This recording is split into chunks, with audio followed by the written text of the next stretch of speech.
দেশের বাজারে প্রধান বৈদেশিক মুদ্রা ডলারের দাম ২ মাসের বেশি সময় ধরে স্থিতিশীল আছে। আন্তঃব্যাংক ডলার বিনিময় হার ১২২ টাকা। তবে অন্য প্রধান মুদ্রাগুলোর মধ্যে দাম কমেছে ইউরো, ভারতীয় রুপি, ইউয়ান ও সিঙ্গাপুরি ডলারের। এর মধ্যে ইউরো ১৩৭ টাকা ৬২ পয়সা, ভারতীয় রুপি ১ টাকা ৪২ পয়সা, চীনা ইউয়ান ১৬ টাকা ৬৪ পয়সা এবং সিঙ্গাপুরি ডলারের বিনিময় হার ৯২ টাকা ৪৮ পয়সা।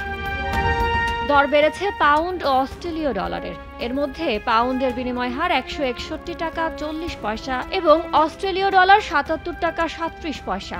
অপরিবর্তিত আছে জাপানের ইয়ান, বিনিময় হার ৮৫ পয়সা।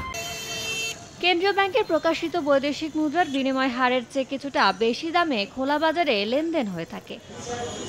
ইয়ানুর শিফাত, সময় সংবাদ, ঢাকা।